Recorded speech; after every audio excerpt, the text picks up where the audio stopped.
Howdy.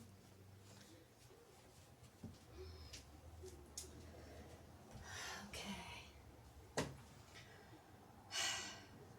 This is just a test. This is me showing you how to fold a fat quarter.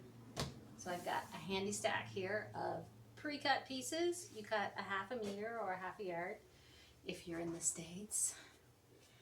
And I've done that. I've gone through a bunch of end of bolts, basically, is where I get a lot of my fat quarters from. So I thought I would show you how I fold a bunch of fat quarters.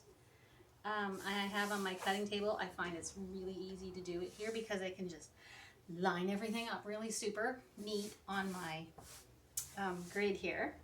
And I've done that, so it's like right at the 20 here. This one's a little skimpy for a fat meter, but that's okay. So you put your selvage edge either up top here or down below. It doesn't matter as long as it's wrong side up, right side down. So you're looking at the back. And I just make a nice neat fold.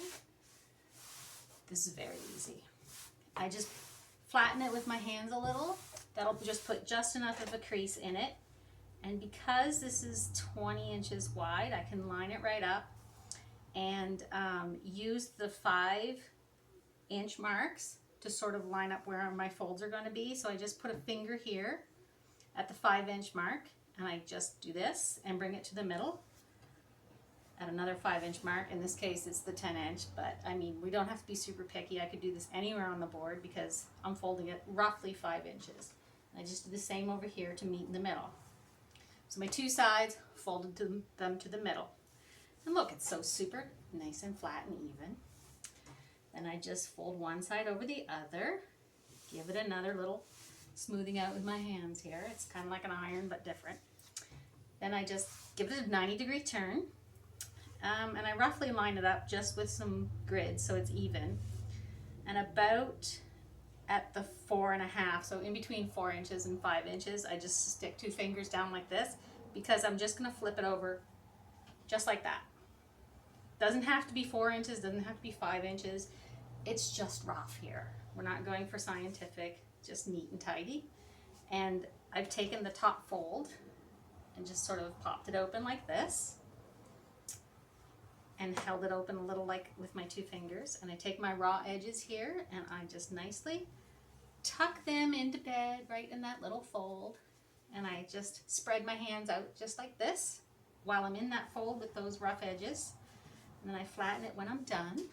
And then I have a very nice, neat, folded fat quarter. Then you just set that aside. And you go to the next one. And you do it again. And you keep going until the pile is gone. This is a really good thing to do while you are watching your favorite quilting show, watching some reality TV on Netflix, listening to your favorite podcast maybe, or just chatting with some friends. This is something pretty mindless once you get going,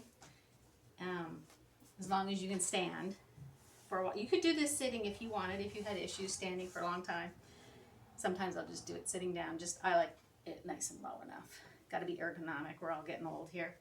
And look, you can just see while I was talking here, I just folded another one, and it was super easy just like that. They do get a little thicker on this end, so when I stack them, I tend to alternate where the open bits are so they stack nicely.